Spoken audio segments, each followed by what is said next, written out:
Why do you want them to listen to your podcast?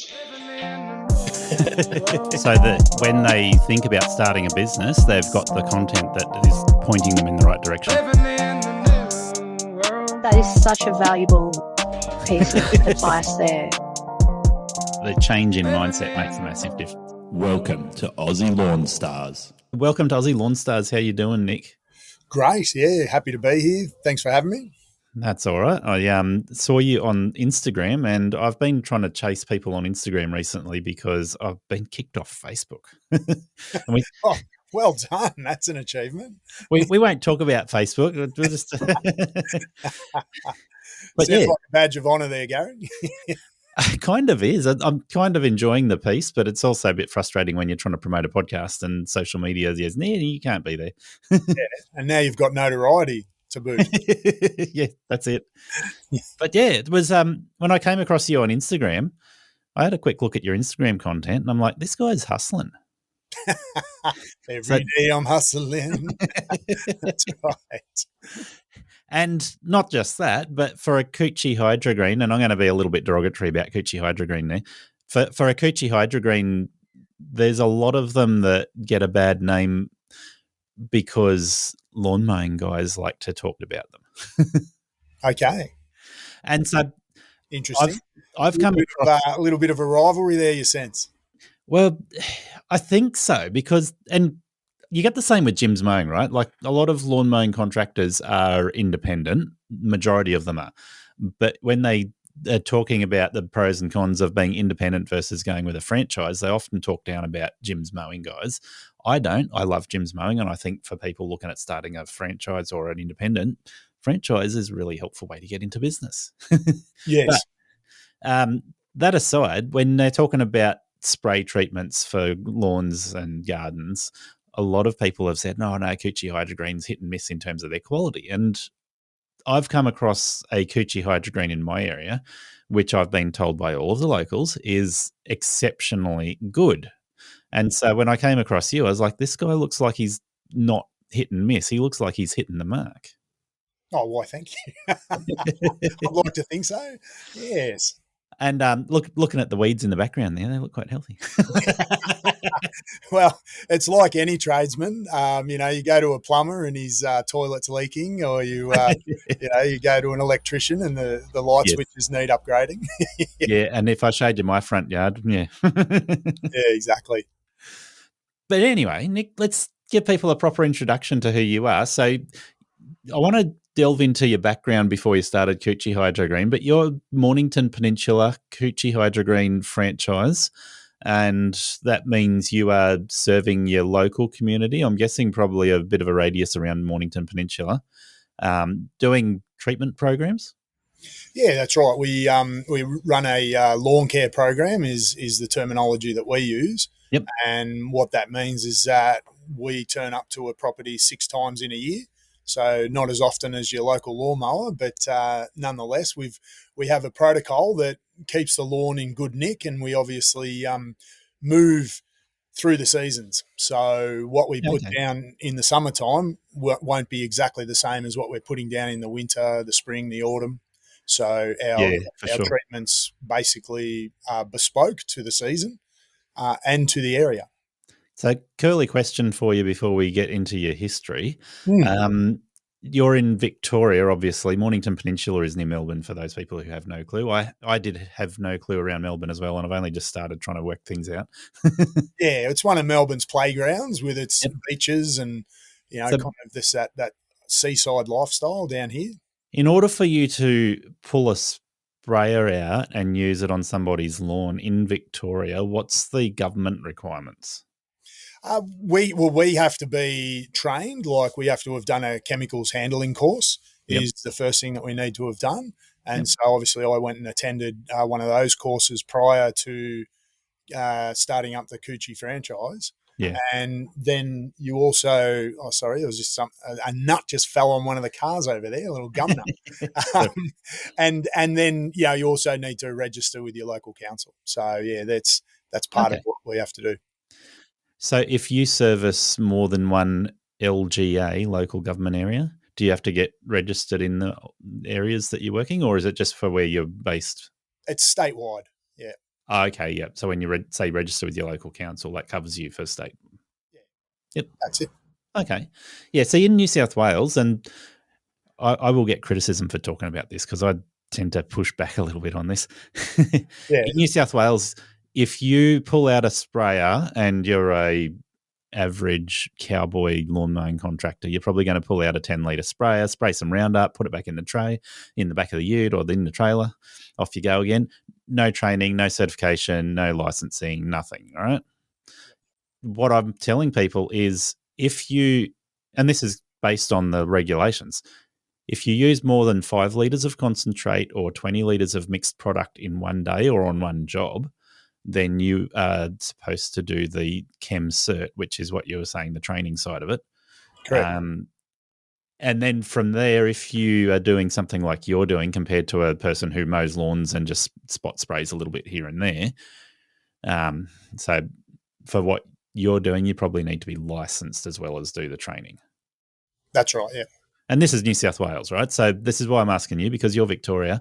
I've asked guys in West Australia and I've asked a few people around different places. The requirements are dependent on the state. Yeah, well, for sure. I'm sure every state does vary, but what you've just explained for New South Wales sounds pretty similar to us in Victoria on that front. Yeah, and it seems similar across the country, but then the word license seems to be applied to the training in some places, and then the training is the license in other places. So it's just got to clarify: do you need licensing? Do you just need training? Do you need to document every time you pull the sprayer out how much you mix and all these various things? Yeah. Yes. Mm-hmm. So yeah, that's cool. That's good to know. So, Nick, if I understand correctly, this is not your first business venture. No, I originally started off in business the year 2000 actually. So what's that now? Nearly 25 years ago, and was started off life as an organic fruiterer. I was on a farm in Tasmania. Mum had bought a little sort of 5-acre block and said, why don't you see if you can make something work on this little mini, kind of farm. And so I learned a lot there, just researched a lot about sustainable farming and small acreage farming. Nice. And pretty much came back to Mum saying, listen, you'd have to invest a lot of money to make this farm generate any sort of an income, and maybe you could do something niche in the way of berries or cherries. Yeah. Obviously something in which you can get a lot of price per kilo, not potatoes as such. So, it was really just one of those things where I think it might have been a bit of a pipe dream for Mum, the idea of just going and buying a farm and having her son work it. Yeah. In reality, unless you've got generational knowledge and potentially infrastructure sitting behind you, that, grandpa set up the sheds and dad bought the tractors and all that sort of stuff, it's fairly difficult in my summation to be able to just turn up and become a farmer. So do you know where Smithton is in Tassie? Smithton, no. I was in the Tamar Valley region in a place called Hillwood, just above Launceston. Okay. I don't think Smithton rings a bell. I was a kind of a whirlwind 12 months of my life. Just head further west. Place. What was that, sorry? Head further west. Oh, further west, yeah. So okay. Northwest corner. My little brother lives out there, and shout out to Dale. He's on a beef farm out there, but he's started doing blueberries. So it's, same sort of thing as what your mum was thinking.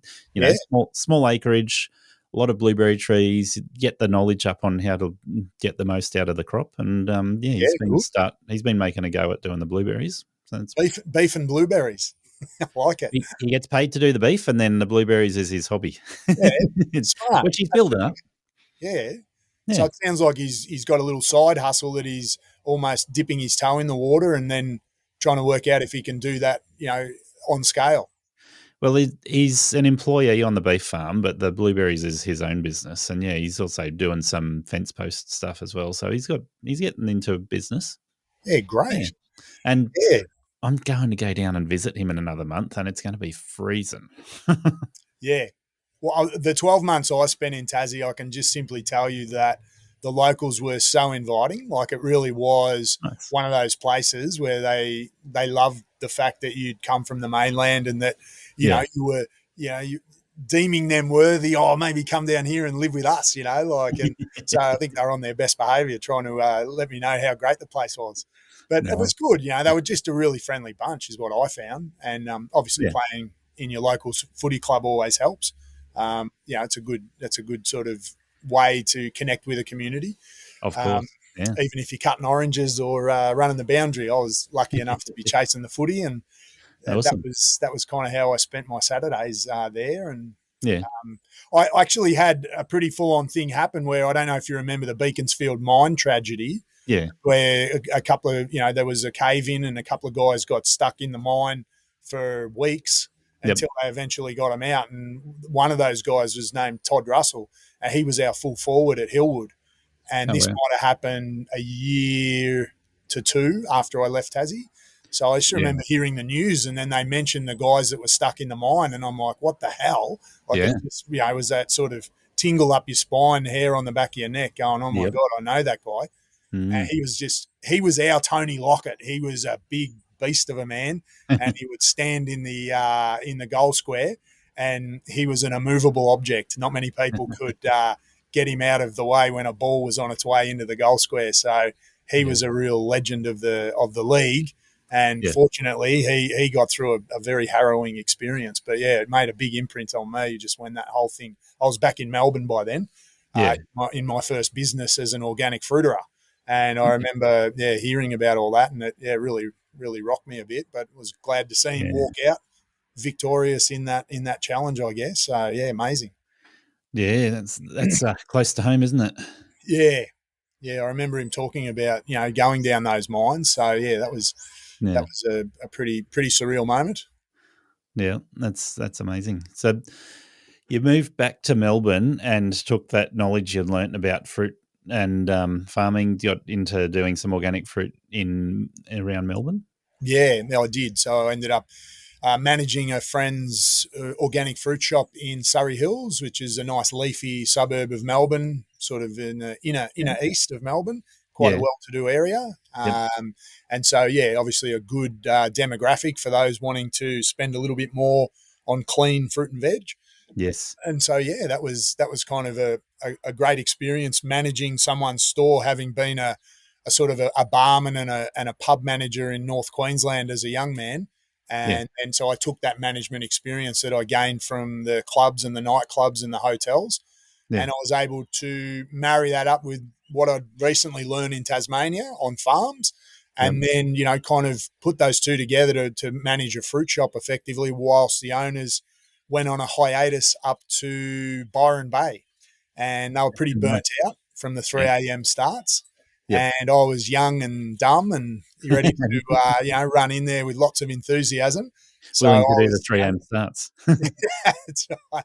So I was the guy getting up at 3 a.m. and doing, going and getting the best produce from the wholesale markets in Melbourne and getting it back to the shop by sort of 6 a.m. and setting up with a team and open the doors at 7 and you've got beautiful fresh produce ready to go.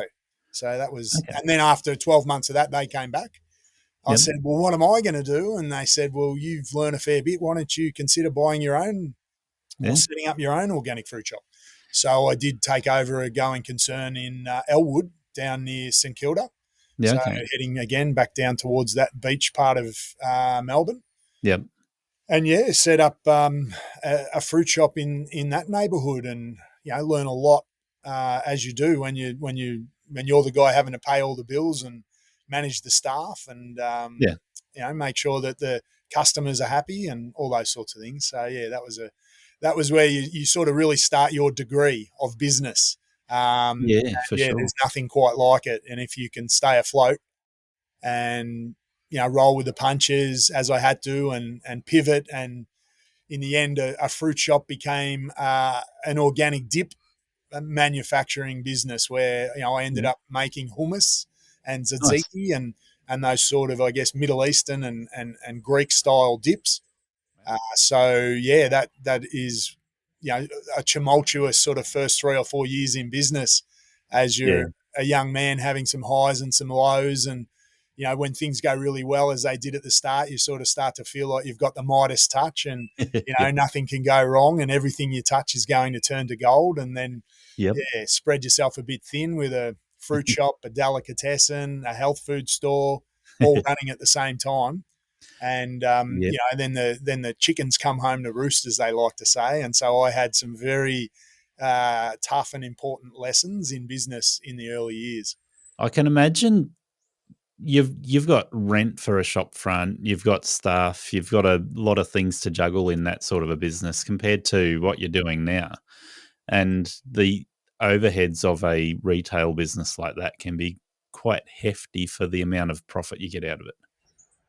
Yeah, and I think that's what you do find, actually, Gary, is you at the end of that process, you look back and you think, and I think I used to say this to myself at times. I would say, if my kind of 40-year-old self some time ago, I'm not 40 now, but if my older self could go back to my 25-year-old self and give myself some really important advice, it would be, hey, there's not enough margin in this business for all the work, all the blood, all the sweat, all the tears that you're about to expend. There's just not enough margin there for you, mate. So that's what I would, if I could go back in time, that's what I would have said to my young, eager self. We might circle back around to that exact topic once we get into the weeds with Coochie HydroGreen. We'll get rid of weeds. But knowing your numbers is critical to running a business. And if you actually know your numbers, if you wind the clock back 25 years, I'm just guessing there, 25 years ago, you wind the clock back and you go, okay, can I just charge more for that organic produce, the dip, the hummus, all those things? Can I charge enough to make sure there's profit there? Or is it a dying art to have a small corner store that sells produce like that? Yeah, and I think what I'm hearing from that, Gary, is we're talking about many variables at play. So Yeah. obviously, if you sell one apple and you sell it for $10, well, you've still only made $10, and so there is finding that sweet spot of price plus volume, and so that in itself is a part of the equation. And I guess what I found early on is that when you are locked physically into a location, then things can take place, and did take place in my business, where the demographics started to change. Other parts of that neighborhood in Elwood actually became the hot spot to be. So it was like the village, what used to once be the heartbeat of Elwood, and which was where my store was. It was actually the whole suburb, received what I like to refer to as a heart transplant, and it literally got picked up and shifted like 1 or 2 kilometres down the main street, and then the bank, the post office, the supermarket, all those sorts of things were all over the other end of High Street, so to speak, Ormond Road, as it's called in Elwood. And I was left with the tumbleweeds down in what was once, the epicenter. heartbeat of Elwood. And so Yeah. there's an example of a part to your business model that you just need to be mindful of, and that you kind of can't control. I know people might say in this day and age, well, you could go online and you could do home deliveries and all those sorts of things. And we attempted to do all that. Yeah. But I guess back in the year 2000, that was long before the days of Uber Eats and the idea. You were still trying to teach people how to do online, or how to do phone calls and home deliveries and all that sort of stuff. It was still it hadn't had the big guys come in and train up the population in how to behave like Uber has. I guess the other thing that you'd battle against there, and 25 years ago this would have been very, very prominent, is you're trying to convince people that they're going to pay $10 for a bag of carrots instead of $2 for a bag of carrots because they're organic. And then do you prove they're organic, or do you just do your customers take it on good faith that you're selling the better produce and the actually certified organic produce when you're doing that to charge a premium? Yes. And there is obviously a certification process which you would go through as a retailer to give you that badge because exactly as you say, we were well aware that there needed to be trust in the process. Yeah. And so that was a part of what the industry was attempting to do at that point in time, was to just build trust and, build a legitimacy and, and all those sorts of things. So I think that was done effectively. Yeah. And what you learn in the end was, there were people doing it for a variety of reasons, for their health. Yeah. Ironically, the first thing a doctor would say to a person if they got cancer was, "Oh, you need to go on organic fruit and veg." And it just leaves you to, go, wow, that's amazing. So there's that. Yeah. And then there's the fact that, people are doing it because they just like the idea of sustainability, and, they want to support farmers, and they want to support, yes, they want to make ethical decisions with their dollars. They don't want to necessarily spend it with corporations. So, and that's what I see now. A lot of, like, my family buys from a local farmer outlet, and it's like, I don't know if they're organic. I just know that it's local produce, and I'm happy to support that, as well as I know I'm getting some fresh local produce. And it's otherwise, we might as well just be another Coles or Woolies selling $2 a bag. yeah. Or, Exactly. they're not $2 a bag anymore either. They're $15 a bag.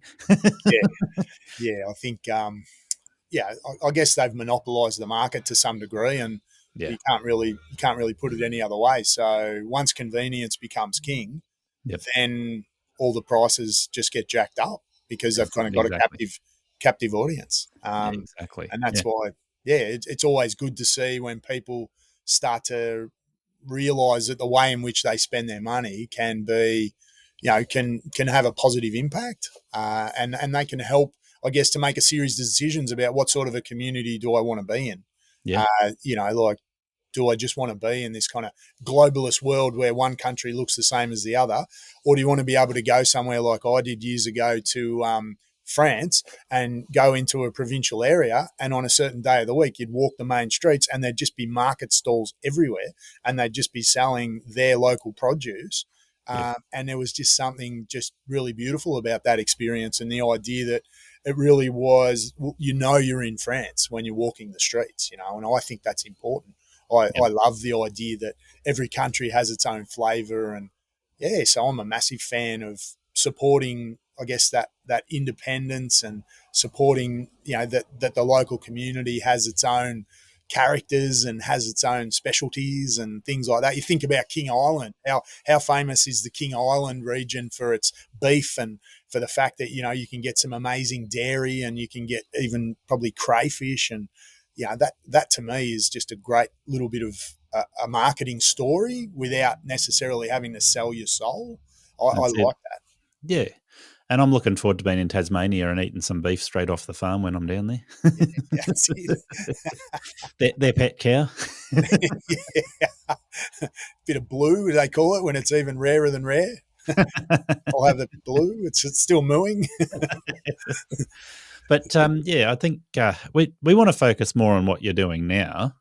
But there's certainly the essence of choosing value that is not all about the cheapest product on the market is where you hit the nail with the organic produce and the fresh local produce. It's an interesting market that keeps coming back around. And you're just a couple of years older than me, I think. But in our lifetime, that's come round and circled round several times, haven't that? Yeah, it has. But I just think at the end of the day, as you touched upon a bit earlier, the amount of overheads that I was having to experience in a business like food manufacturing, which is where I ended up making hummuses, it got to a point that everything was just rising and rising and rising. And you start thinking to yourself, how much can I sell a tub of hummus for? Like, at what point are people going to say, nah, sorry, I'm not paying $10 for a tub of hummus? So, it just had gotten to a point where I really needed to change things up for my business, for my approach to life as a businessman. Yeah. And, was able to sell my business and to my direct competitor. And then it was about looking to the future. And immediately I started thinking about the opposite side of the spectrum, like, how can I find a business that has low overheads? How can I find a business that is outdoorsy as opposed to, being stuck indoors and things like that? I talk about lawn mowing, and you've got a specialty. So when I say lawn mowing, don't scoff. But the average cowboy starts a lawn mowing business with a hatchback and 3 tools. So they've already got the hatchback from mum, right? And then they go and they borrow a lawnmower, a whippersnipper, and a blower, and they've got a business. So overheads non-existent if you can get away with borrowing a couple of things like that. And if you're a cowboy, you don't have insurance, so your overheads are really only your fuel costs to get from A to B. I'm not suggesting people should do this, but this is where a lot of people start. I'm Gary Ashton, and I'm here to help business owners succeed and enjoy being in business. Does running your business feel chaotic? Maybe you started it for freedom, to live the life you wanted, but now you're stuck in the grind, overwhelmed and exhausted. The stress doesn't stop. You work harder, but nothing really changes. Get real support at Think Tank Coaching. Get crystal clear on future goals, your ideal customers, and the numbers to focus on that will move your business forward. If you're ready to make a change, let's talk. Book your free strategy session now at thinktankcoaching.com.au. Yeah, right. Yeah. and I was well aware of that when looking at lawn mowing as an option for myself, being a darn good domestic lawnmower is, and I thought to myself, yeah, there's low barriers to entry. It wouldn't be too hard for me to step into it. Yeah. But equally, that means there's low barriers to entry for everyone. And so it is obviously fairly competitive on one level, but then down here in the Mornington Peninsula, it feels like there's an unending supply of lawns to mow. I don't know what the facts and figures are because I didn't actually get that far. But there's certainly, you see a hell of a lot of operators down here with the ability to be lawn mowers or gardeners. So yeah, it just depends. Some guys have obviously specialised and just gone, I'm only mowing lawns. And then there's others that, make that a part of their entire offering to some big, beautiful properties that are down here. You obviously get, this, I don't know if we made this obvious at the start, but this really is the playground for the rich and famous, particularly down the pointy end, which is Portsea and Sorrento, places like that, Balnarring and Blairgowrie. Like there's a handful as you head towards the pointy end of the peninsula that is very exclusive. Yeah, okay. And there's some guys who can literally survive just servicing the mansions of Portsea. And having, just a handful of clients who have got hedges that need trimming. They've got their lawns that need mowing. They obviously have swimming pools. Probably those guys don't do that job, but they might get to jump in there on a Friday if they're lucky. Turn the cameras off. Some people who start just with lawn mowing, they keep on adding things in that will get them through winter or get them through a dry summer. And it's not unheard of for people to do some sort of swimming pool maintenance or gutter cleaning or, all the different things they'll throw in. A lot of lawn mowing guys will take on a Coochie HydroGreen and say, I can do a better job than what you can do too. Yes. Well, they may think that. But, like in the end, the beauty is that I think results, they become undeniable. And that's what I've loved is I did sit down with a bunch of Jim's mowing guys. I was fortunate enough on a rainy day. It took a bit to knock me out of I guess work mode that day, but I'd done a bunch of lawns, and then the rain just got so heavy that I ended up having to excuse myself. Had to go to the pub, had to get a palmer, and had to get a pot. Couldn't. There was no other option, but I had to do all those things. And then once I did, there was a Jim's mowing guy in there doing the same thing. So of course I was only just new to the whole operation down here, and managed to sidle up and have a quick chat to him. And after a while, found out there was something like 25 to 30 operators, Jim's mowing operators down here on the peninsula, and that shocked me a bit. I was like, oh my God, that's a lot. And that's just Jim's mowing. And as you pointed out, there's a lot of independents. And then, found out that they have a monthly meeting. Sorry, what was that, Gary? About 10 to 1 gyms to independent guys.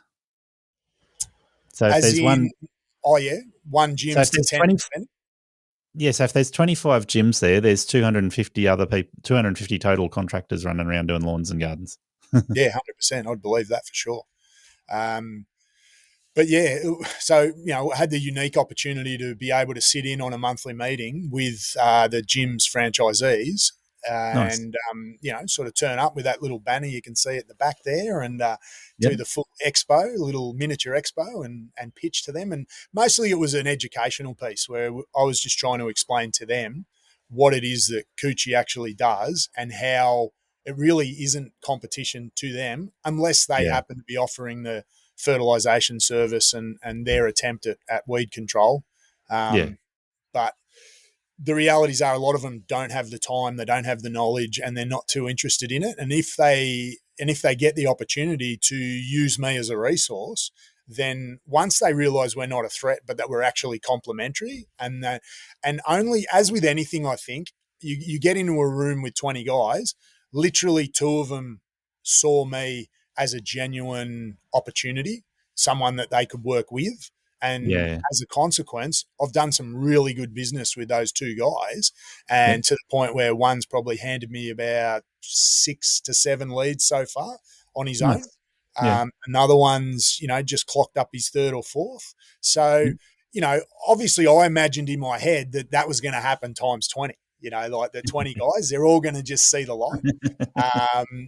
But as with any group, some guys are just like, oh, I can't be stuffed doing anything but what I'm doing. I just want to mow lawns, don't want to talk to anyone, don't want to upsell, don't want to do anything. And, why would I do it if it's not even going to benefit me? It's going to benefit the Coochie guy. Yep. But the ones who think a little bit more dynamically, and that's my tribe, that's my sort of person, is they suddenly realize that the lawns that they mow are going to just start to rise in quality, that that we're just going to keep increasing the standard of that lawn by getting rid of the clover, by enhancing the content of how green the lawns actually are, by just helping to work with them. Because in the end, the ones that were honest and open said, yeah, sometimes I turn up to lawns and they're just in a terrible state. And it's actually, I know it could be better. And that's why I brought you in, Nick. And I'm like, beautiful, thank you. Let me go to work. And so, that's the kind of relationship that Coochie's been trying to establish with lawnmowers across the country. And obviously every single franchisee has a different personality, has a different amount of energy, has a different insight. But certainly for me, it was really important, I realised in the first few months, to go and touch base with the lawn mowing guys, with the irrigation experts, with the hydro seeders, with an earth moving. I've got a guy who's an earth mover. So I've actually put together around me a really strong team of specialists, and as a consequence, we're starting to hand each other work. I've single-handedly thrown. I was talking to the irrigation guy today. He's like, "Do you know you've given me 16 leads in the last 3 months alone?" And I said, "And they're not cold leads; they're clearly warm to hot leads." Yeah. But that's the beauty of when you're a guy who's walking on lawns, and I'll walk on, like more than 50 to 100 lawns a week, then obviously I get to actually position myself and say to the owners, listen, I can do the treatments, but you definitely need irrigation in here, or you definitely need a professional lawnmower, because what you're doing is not cutting the mustard with your battery operated mower. So that's the beauty of what I get to do, is I really almost sit there as the turf technician, as the guy who sits in the middle and is able to pull people from my network and get an A-grade solution, knowing that there's a variety of things that need to be right to get the perfect lawn. Obviously, there's the horticultural practices, I guess, or the cultural practices, I like to call them, which is the mowing and the watering. Like that's 2. And then there's the chemical practices, which is what we bring. So that's number 3. So all those 3 parts to the jigsaw, they realistically have to be in place. And I guess in the end, I'm the guy that just gives the honest appraisal to the owner of the property. Like I remember one of the very first properties I walked into, I looked at the guy and I just said, "Who's mowing your lawns? Are you mowing your lawns?" And he goes, "Oh, no, I've got this 15-year-old kid who's having a crack." And I said, I know you do, mate. Like it was as if this kid had done the edges, the whippersnipping with a butter knife or something, or it was a disgrace. And Yeah. I just said to him, look, mate, you might want to look at upgrading your lawnmower. And obviously he was going for some local kid who was cheap and, geez, Yep. you could see it. But, I Yeah. mean, that's it. I'm the guy who will just be honest about that and just say, listen, no, this needs to be addressed. This is not working going forward. Yeah. That's holding us back, that one part of the jigsaw. So, And I think this is important for people to understand. I was listening to a couple of landscaping contractors talking on a podcast this week, and they were saying that they would have their own employees operating a bobcat or an excavator doing work. And when they took on a bigger job, they would exit out to a subcontractor, and they were blown away by how much more efficient the subcontractor was, because that's all he does is operate an excavator all day. that's so true, Gary. I was able to coordinate a job recently and just got Shane from Terra Pro Earthworks, brought him in. And exactly what you just said was my experience, is that it was just like, step aside, the pro's here. He just stepped in. He's a cool dude, but he operates that machinery like it's an extension of his body. He'll just go and grab that, and just grab that. And it was just, to me, as a guy who, doesn't really, I'm not gifted in, operating big machinery, bobcats and earth movers and all those sorts of things. It's a genuine pleasure to watch someone who is skilled at that. Yeah. And then they've just got all the networks like, oh, this is where we're going to take the waste soil. This is where I'm going to buy the topsoil from. And so before you know it, there's savings in using those guys, as much as obviously they cost more at the beginning. If you can factor that in, what you get is just obviously a top class finish to the job, and it's done quicker, as you say, and then there's a surprising amount of savings that can be accessed based on their knowledge and their own networks. So it's worth, definitely. I prefer to head down that path rather than try to pretend you can do it all yourself. I've done both at times. So I've subcontracted to a friend. His name happens to be Nick too. Okay. And he's an expert bobcat and excavator operator. And I would just flick him a message and say, hey, can you quote to do this property? This is what the requirements are. He'd flick me back a message and say, yeah, that's worth $2,000, $5,000, whatever it is for him to do his side of the job. I'd add a small margin on there and flick it back to the customer. And that worked really well. I thought I'm going to go and buy a little 1.7 ton excavator because I'm getting enough jobs that are worth having my own machine. Yes. After 2 seasons with that excavator, I realized that was a stupid idea for me. And I've talked to other people where it works well. So I guess this is where I'm heading, is for some businesses, it's worthwhile to go, yep, I can do the excavation work, I can do the lawn mowing and the hedge trimming, and I can also do the spray treatment plans and do the whole lot. For somebody else, they might go, well, I want to focus on what I know I'm good at, and they'll call Nick when I want to get a treatment plan in place for this customer that wants to improve their lawns. Sorry, a couple of local hoodlums just inserting themselves into the background there. All good. Yeah, but as you say, Gary, you do. Well, it's good that you went and had that. That you had that experience where you said, well, maybe I can add this extra sort of feather to my cap. Yeah. It was a worthwhile experience, but the best value from that experience was telling all the listeners to my podcast how stupid I was. Well, if nothing else, we can often share those stories, can't we? It's the best way to learn sometimes. I know other people are going to go out and try the exact same thing, and if they make it work, good on them. Well, that's it. I mean, that's the bit. I always, when giving advice, I think it's important just to say, look, this has been my experience. Not to say you can't get a different result, but just here's some of the pitfalls, and just be mindful of that, and just give them a head start, if nothing else.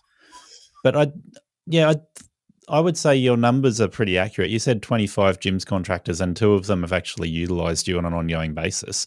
That doesn't surprise me in terms of this industry. A lot of people will either go, that's not for me, all I'm doing is making long grass short, or I'll do an upsell. And I've talked to people about doing this one. So the basic customer that's 20 cuts a year, in your area, you're probably saying that's fair for lawn mowing contractors, 20 cuts a year. Yep.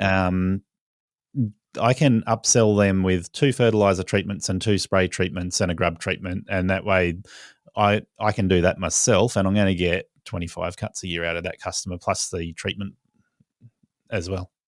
Yeah, for sure. And that's something that we do come across, but I must admit that probably not that many are set up to do it. Yeah. And they also do feel a little bit intimidated because you do have to have a bit of nous around, understanding how the chemicals need to be applied, in what quantities, what can you marry them up with, how do soil wetters work, do we need trace elements, are we putting in NPK, what type of bug control are we going to use and at what time of year. So look, there's a lot more to it once you drill down, and that's obviously how Coochie has become a specialist in the area. And that I'm getting people come to me already just saying, you know what, I tried to do it and I did too much damage to the lawns, and the customers are breaking my balls over it. So, I'd rather just outsource that because it's one less headache.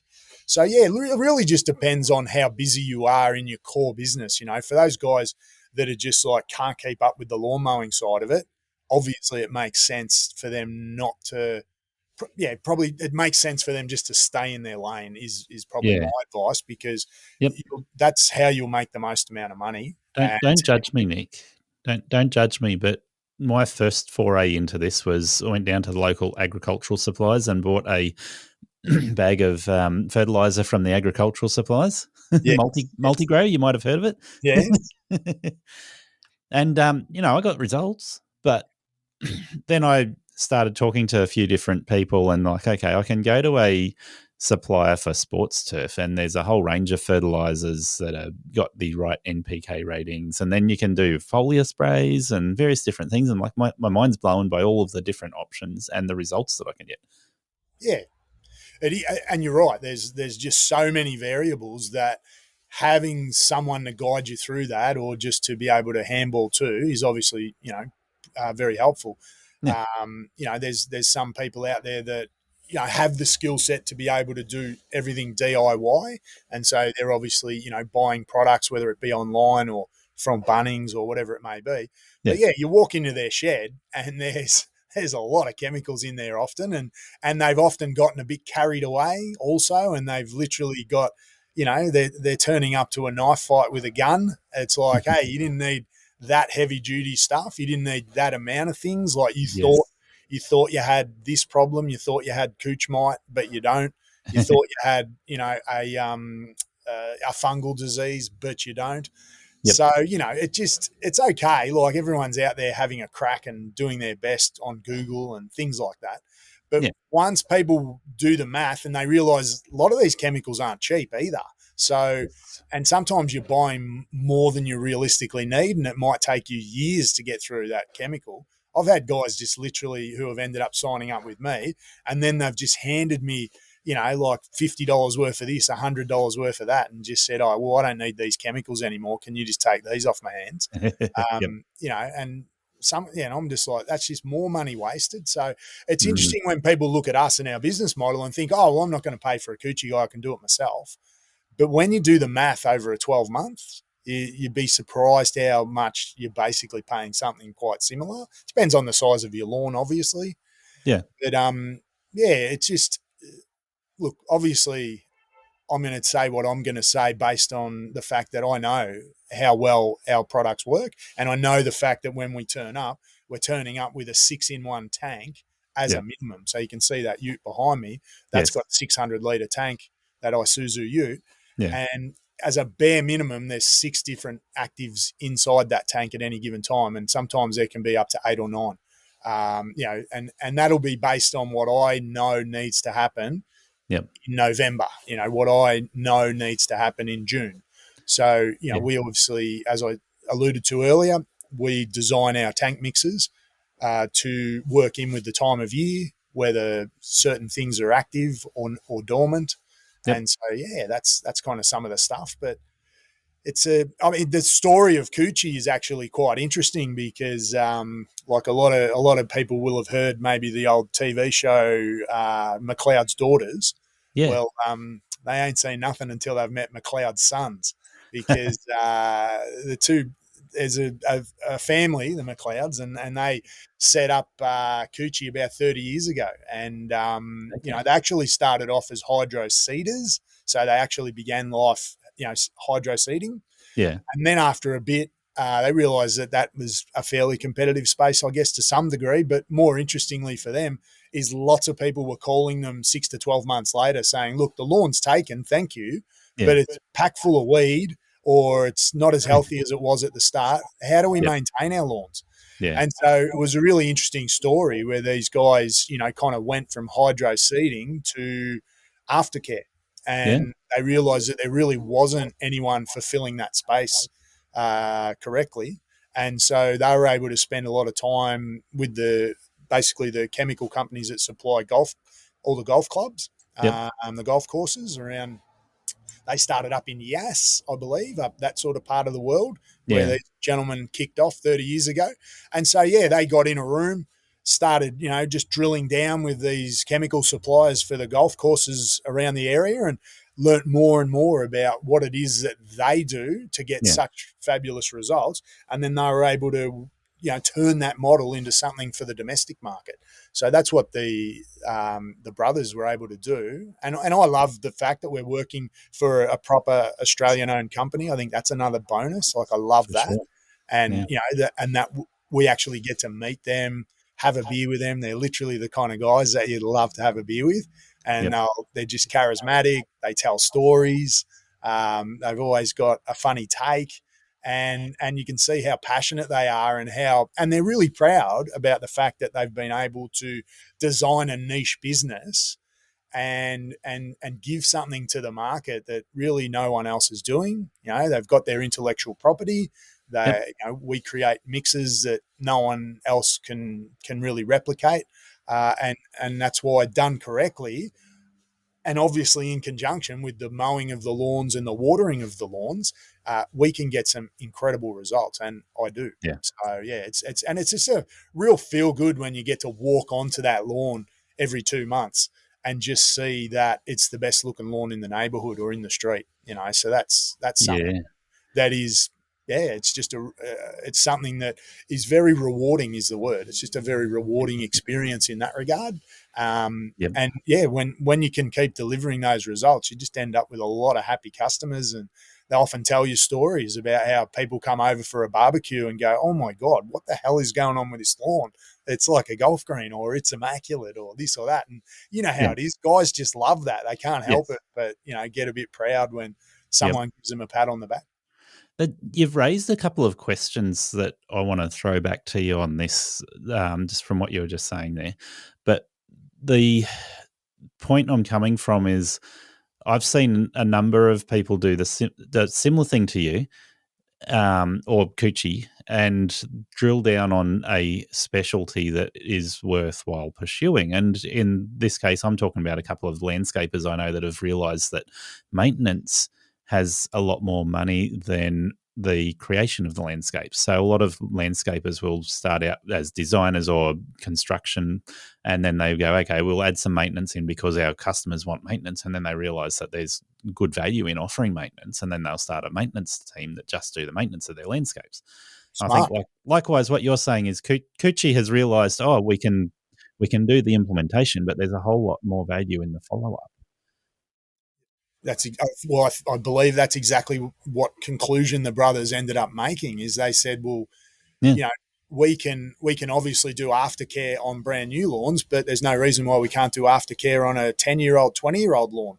So to some degree, the Coochie model is now available to every single lawn and every type, because we use turf-approved products that are able to be used on all the different lawn types, whether it's Cooch, whether it's Kikuyu, Buffalo, even the season grasses, the rye, the fescues. So it's been a really smart insight from them, and they've been able to, as you say, they've worked out that maintenance is actually a really good way to fill a void, and as a consequence, it means that we have repeating customers. So and the same as lawnmowers, obviously, the commercial lawnmowers. You guys, as you said, you might get to visit someone 20 times a year.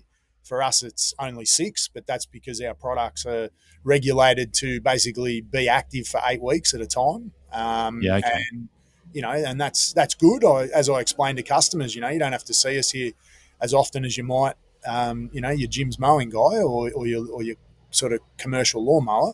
Yep. But we pop in and we're the ones that sort of adding the icing to the cake and making it so tasty.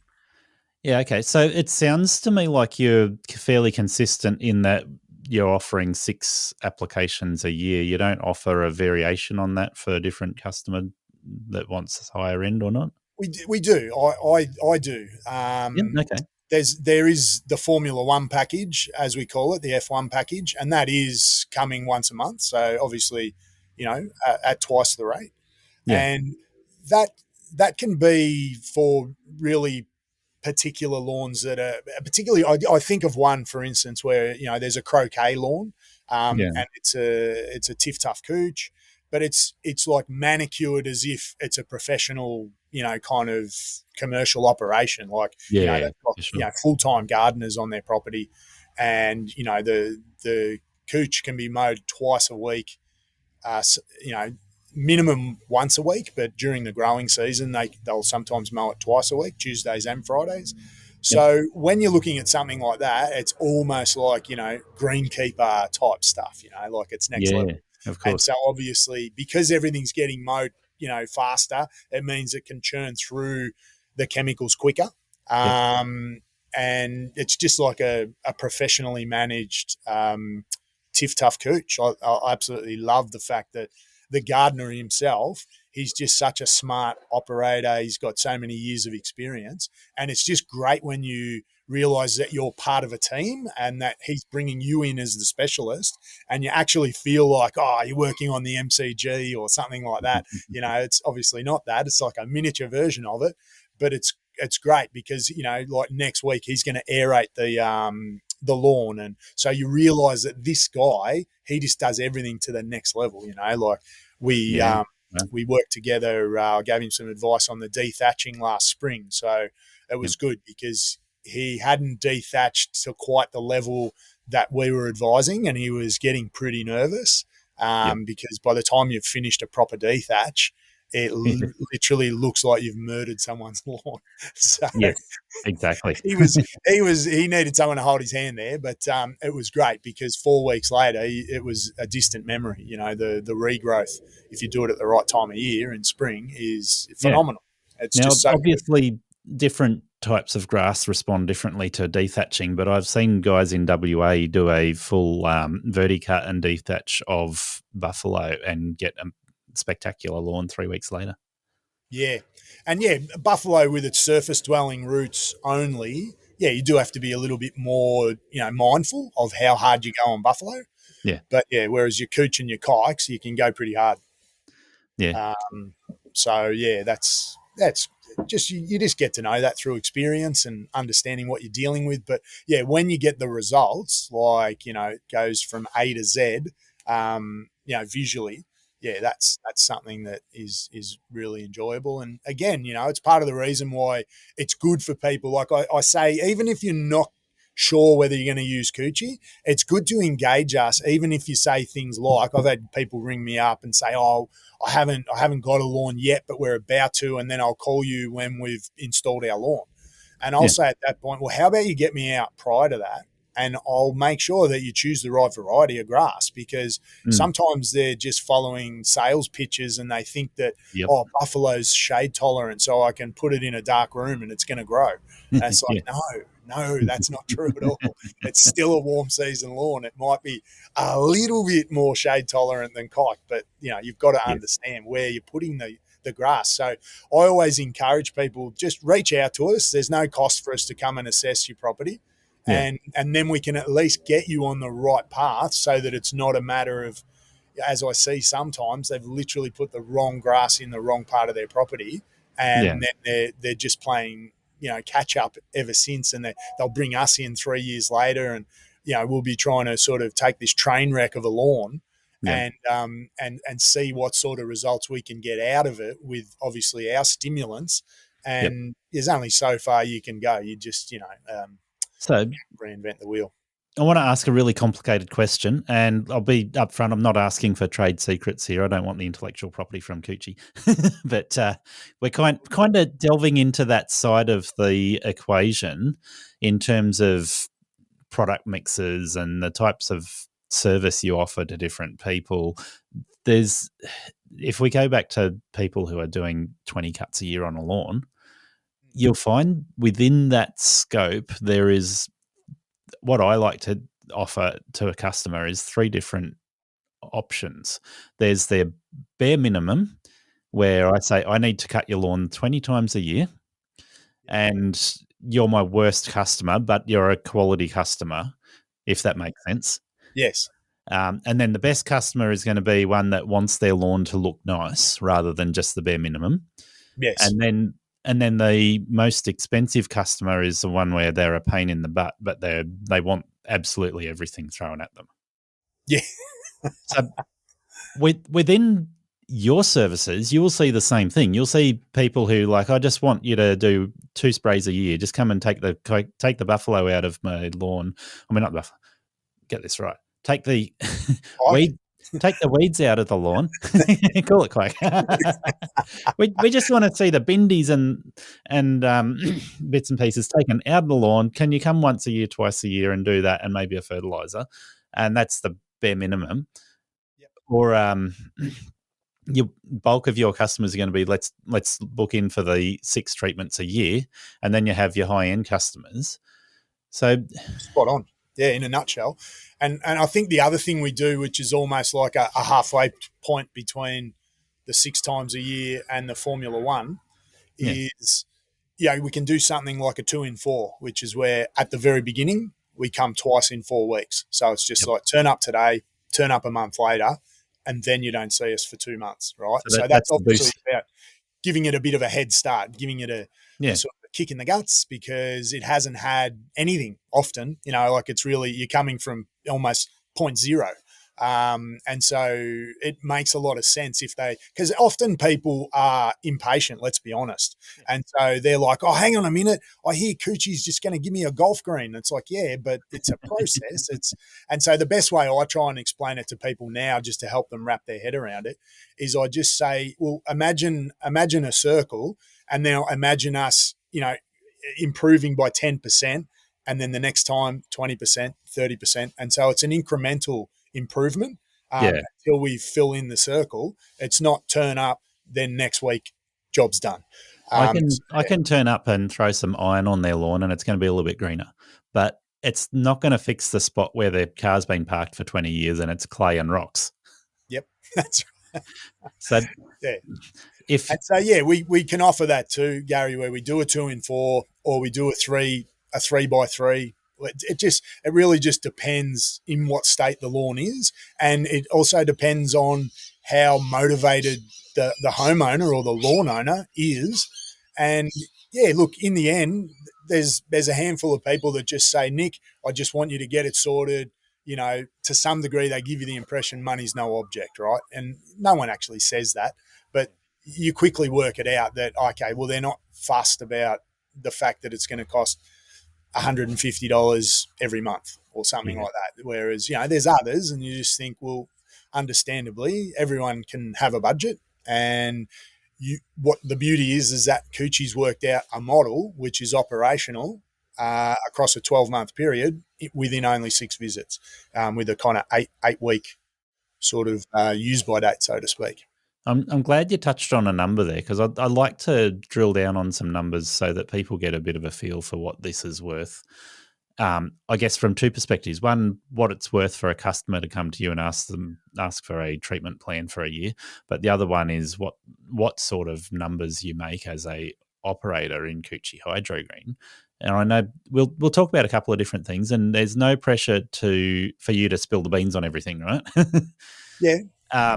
But if I use some generic numbers, people asking for their lawn to be mown in Australia, regardless of whether they are a tiny little lawn or an average size residential lawn, in people's minds, $80 per cut 20 times a year is achievable. If you go to $100 per cut 20 times a year, you'll lose a lot of people because they just have in their mind that's an amount that is excessive for them to pay, regardless of what size lawn it is, right?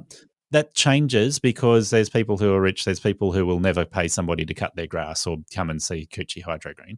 But yeah, across the board, there seems to be a number there where we go, okay, I can go into a residential area in Sydney, Brisbane, Melbourne, Perth, anywhere, and yeah, I can charge $80 plus GST, and people will just go, okay, I'm paying for that. It gets done. It looks okay. I guess what I'm coming back to on that is there's so much variability in terms of the type of customers you're getting, even though they have in their mind, this is where the value lies. So if you get asked to quote a job as a Coochie HydroGreen, you'll see the customers that where they've got 6 foot high weeds like you've got behind you there, or you've got a Hey, that's actually a plant, by the way. Not a giant thistle bush. Have you thought about using a customer service app to manage your clients, your scheduling, your invoicing? If you haven't thought about this yet and you've got more than 5 customers, it's time you did. It will improve your efficiency in scheduling. It will improve your efficiency in invoicing. It will improve your efficiency if you have employees that are out doing the jobs for you. Visit sortscape.com/Aussie Lawn Stars to join up now. But yeah, you'll get people who've got rubbish and they're still asking you for a quote. People who have got big bald patches on their grass, people who have got 3 different types of turf in one lawn, and that's pretty common in my area, just so you know. For sure. But you'll get then somebody who's like, I have my lawn mown once a week by a contractor and I want you to make it improved. And we're talking higher end lawns when they're getting it cut once or twice a week. There's not a lot of people willing to pay that sort of premium to keep their lawn looking spectacular. Exactly. And I think that's the thing that you've got to become aware of immediately with Coochie is we're not for everyone. Like the realities are our service is going to naturally appeal to people with an eye for detail. So that's a completely different personality type. People that are a little bit anally retentive, so those sorts of people, they're the ones that you can actually present to and they see the value in what you're offering. Because so many other people are like, well, you know what, I don't care, weeds, grass, whatever. I just want it cut and neatened up. And as long as it's a green square at the front of my house, and it doesn't look like a bombshell, then like a bomb site, I should say, then they're happy. So that's fine. I think at the end of the day, understanding who your market is really important. Understanding that not everyone buys Ferraris. The realities are we're someone who only appeals to those sort of people that really care about the quality of their own lawns. And that's why, yeah, you're right. If someone's paying $150 to a lawn contractor, like a mowing contractor, then yeah, they have to then do the math on that and decide, okay, I'm comfortable with that. Am I now comfortable with, stage 2 of that, which is to bring in the Coochie man? And as I say, that's not for everyone. And we don't expect for as many people as use contract lawnmowers, which already means that they care a little bit, is they're one of 2 things. They either know they can't mow their own lawn very well or they're time poor. Would you agree with that? Would that make sense? Yeah. And then of that, let's say 10% of those people actually want to see next level results, like, be over and above just simply the lawn cut. So that's kind of the space that we exist within. And, I'm happy to be proven wrong and works out 50% of people want our product. That's fine too. But I think that's roughly where it's at, if I had to take a guess. Well, let me throw a couple of numbers at you. So typically, and if I was selling the treatment plan myself, I would factor it into what the customer's paying for a whole year. So I'd encourage lawn mowing contractors to look at a customer as what they're worth for the whole year rather than what they're worth for one cut. And that means an $80 cut is worth $1,600 a year. Yep. So I then turn around to people and say, hey, if you're cutting grass and the customer's good for $1,600 a year, why don't you offer them a $2,000 package where you're cutting weekly through the 3 months that it's at really high growth? Mm-hmm. And then offer them a $3,000 package where it includes some treatments. Or they come to you and they say, okay, we'll do the we'll offer the customer the $2,000 package, and then they're going to come and see Nick for their treatment plan. Yeah. Yeah. So that's you boxing up a whole sort of service, and you're talking about it annually, but you're charging them bit by bit. Yeah. Charging them per service, yeah, but service, that's a way of working out that's the pretty customer smart. value, and I think that's important because some people will do treatment plans, not just spray treatments, but like a lawn package where they $1,600 a year or $2,000 a year, and some of the higher end customers are more like $4,000 to $6,000 a year. So that gets into that stage where they're going, okay, they're doing gardens, not just lawns, and obviously you can do treatments for gardens, not just lawns as well, right? That's something that can be done. Obviously, Coochie is focused on lawns, but Yeah. I mean, all these things can be done. sorry. So, are you saying that we could work on gardens? Is that I Like misunderstood that? a lot of your treatments could be applied to gardens equally, and I think that's where you do see some lawn contractors that do a lot of gardening. They will also have a treatment plan that covers the gardens. Yeah, I hear what you're saying. I think that predominantly we do just simply stick with lawns. With lawns, yeah. Yeah, just for the fact that you could certainly do, like, say, fertilize a garden or something like that, but you'd just have to take the time to clear your tank out, make sure that there wasn't any, I guess, herbicides remaining, things like that. So generally speaking, we would just focus on what we know we do best, which is 100% treating lawns. Yep. Yeah.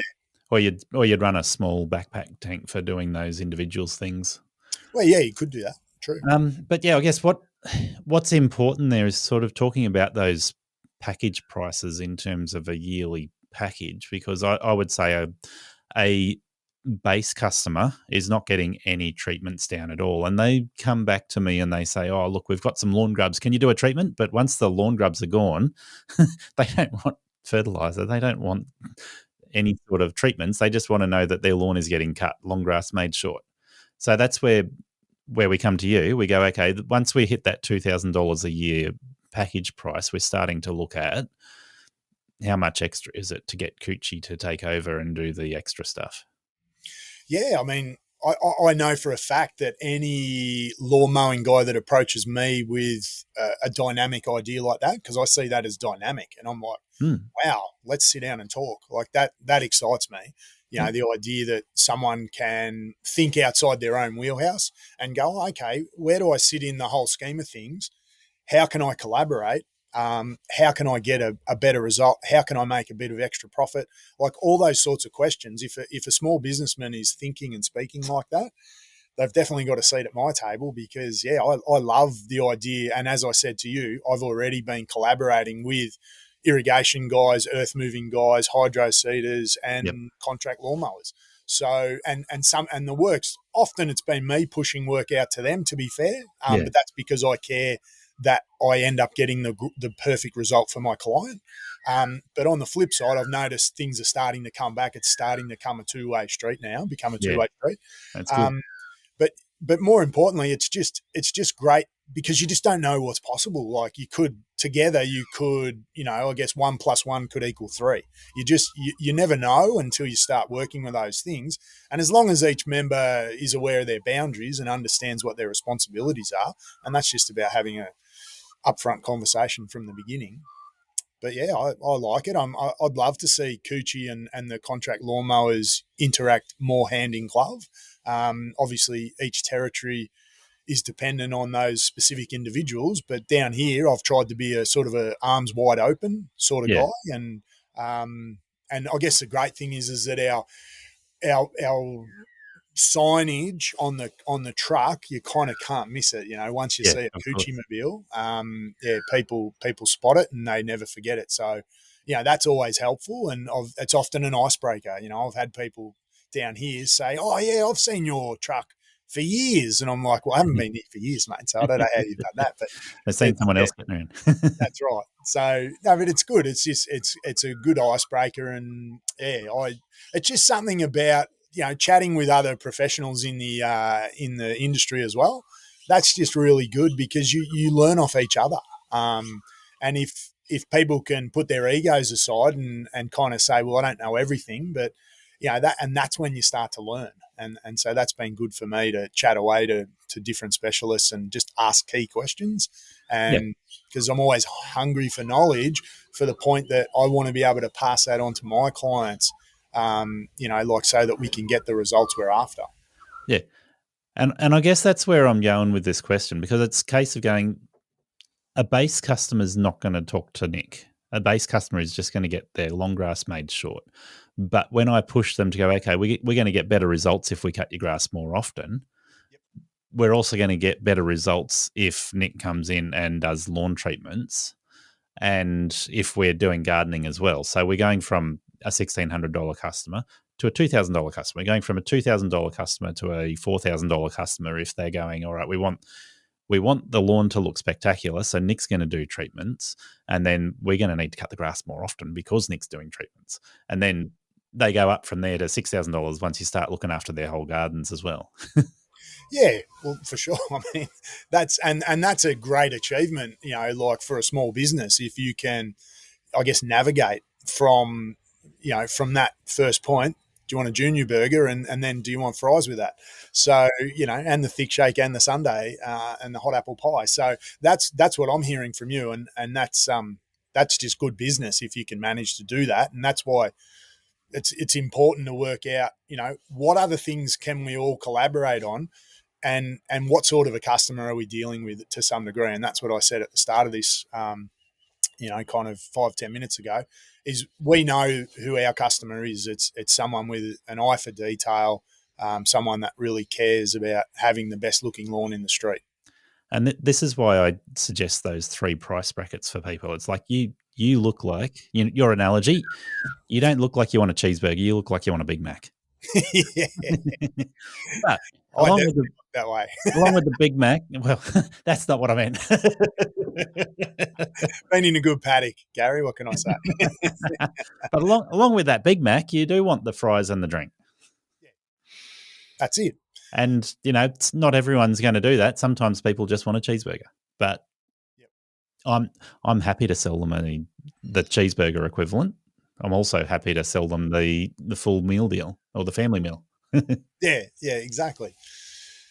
Yeah, so no, it's been good here, and I was obviously just been reflecting, that some of the things you said about Coochie at the start weren't super complimentary, but I think to some degree that's just about.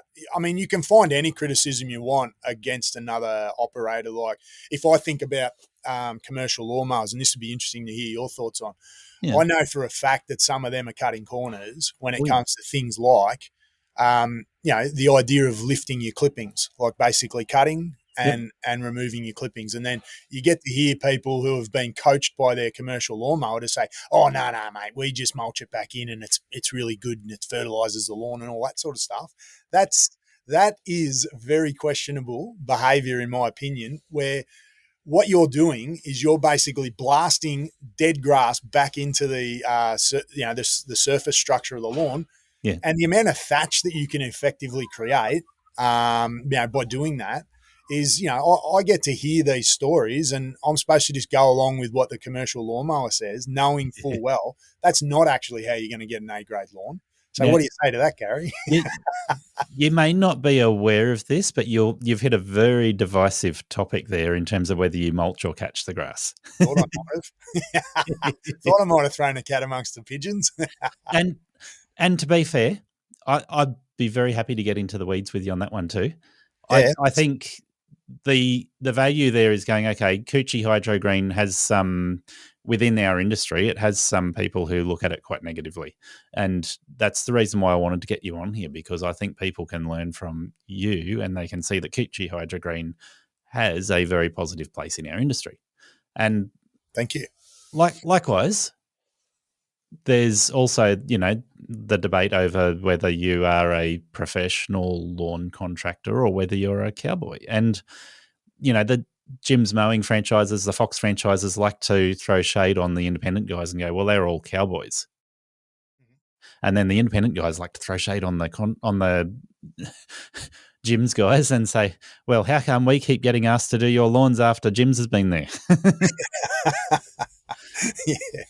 So, yeah, there's always going to be some negative talk in our industry between different factions and why they are there in the first place. And I look at it and I go, okay, there's probably 10% of the lawn care industry is run by gyms, franchises. Within there, you'll find a small percentage of the gyms franchises are cowboys. And then within the independent guys, you'll find there's a fairly significant percentage of independent guys who are winging it and learning on the fly. Okay. So within that, you're going to have that full range of people. And I'm going to throw this back in your court. I'm one of the guys who mulches the grass. Okay. And the issue there is one of going, well, what's actually in the customer's best interest? And for some lawns, catching is undoubtedly in their best interest. And for other lawns, it's unnecessary or not actually helping the customer achieve their results. Okay. Yeah. So tell me, how much more cost does, collecting the clippings, for instance, does that add a whole lot more? I imagine it must add a lot more time to the job. What are your thoughts on that? You'll get 100 different answers if you ask 100 different people. Yeah. But the bottom line is, yes, it adds time to it. So if you look at somebody mulching the grass like I do, and I'll do both, right, just to be fair. But if you look at that, mulching the grass, I'm going to go, this customer wants me to catch the grass, and I understand why, and there's benefits to doing that. But this customer wants me to catch the grass, I'm going to have to charge them more. Yeah, good. Right? If I do that, and then the next guy comes along and he catches everybody's lawn and only mulches one that is a lawn where nobody cares as long as long grass is made short, he's not making any difference in price between them. Why would he charge cheaper for the one where he's not catching it to all the rest of them where he's catching it? And I can tell you right now, the price he's charging to catch it is exactly the same price as I charge to mulch everything else. So on average, people are charging the same amount. But yes, it's a lot more effort. And if you're set up for catching 99% of your lawns, then what those guys do is they will either bag it, so they'll have big wool bags, I think they call it. There's large 1,000-litre bags, whatever that might be. And then they'll empty their bags at the tip, or they might have a pickup service from their home. Okay. And there's an extra cost again. Yep. Some of them will just leave it in their trailer. So just straight on the steel floor of the trailer, rusting the trailer out. And then 2 or 3 times a week, they'll run to the tip in between. So if they know they're near the tip on a particular day, that's when they go do their tip run and drop the grass clippings off. Yeah, okay. So there's a few different ways people do it. And we could get into a serious debate over whether it's beneficial to mulch or not. I'll put it from my perspective. If you cut the grass weekly or more than once a week, then the amount of grass clippings going back into the lawn is healthier for your lawn than detrimental. Whereas if you cut the grass once a fortnight or less, then you're putting that much clippings onto the lawn that it's actually killing off the green leaf that it's landing on because it's covering it and smothering it. Yep. Okay. And yet we all probably admit that no one mulches a golf green. Yes, true. Yeah. So look, again, it comes down to at what level do you want your lawn? How high out of 10 do you want your grade to be? So look, and I fully understand that I love the fact that you've said, you kind of look at it like depends on what's going to work for the client. And that in the end, that is 100% the right way to approach it is this a sort of, as I said to you, is this a croquet lawn in Balnarring Beach that gets mowed twice a week and we turn up once a month and they have parties there every Melbourne Cup? Is it that place, or is it, a pensioner who's, just wants their lawn to look neat because they're house proud? So in the end, you've got to make it work. I'm really controversial when it comes to mulching grass. And I tell people if you get a robotic lawnmower on your lawn and it's cutting daily, then you'll get a better finish than the golf course. But the robotic lawnmower is mulching the grass. It's just cutting the tiniest little shaving off each time it goes over because it cuts it daily. And you get a better result, a better lawn than the golf course. Yeah, okay. Yeah, again, you and I would probably argue over that because I just feel like that lack of weight in the in the robotic mower. and I'm not saying that there aren't maybe better quality ones. I haven't seen like generation 3, 4, 5. I don't know, but it's just they're so light. They just skim over the lawn, and before you know it, you've got this lawn that is a bit wavy, and it's like it cannot not hold any weight down and just give a proper cut on the lawn. So whenever I see clients who have got the robots, I say to them, "Fine, I get it. Like, how easy is it to like especially if it's 1,000 square meters? Like I was on one yesterday." But I say to him, listen, probably once a year minimum, we're going to have to bring in a commercial guy with his ride on, and he's going to, lift the clippings. He's going to catch the clippings, all that stuff. And we're probably going to have to do a dethatch every spring, and just sort your lawn out, bring it back down to a low profile so that then the robots can just try their best to keep it at that low profile. That's how I look at it.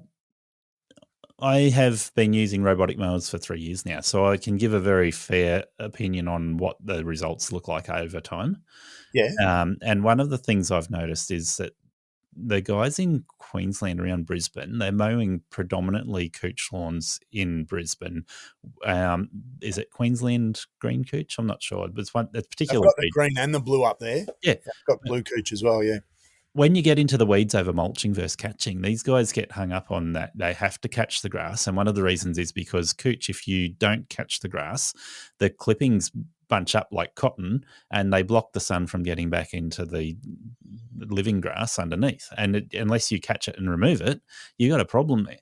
So different types of grass respond differently. And I think what you're highlighting with robotic mowers is true. With certain types of grass, you will get a sponginess build up. And I've noticed this on my own lawn because I've got 3 different types of grass there.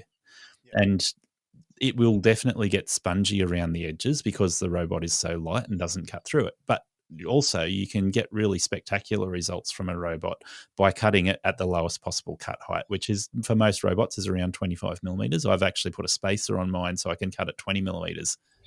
Okay. Nice. And it keeps it spectacularly short, but I have to go around the edges where the robot doesn't quite get to it and dethatch it every 12 months or so. Efficiency is the thing that rules a business and the decisions you make as a small business owner.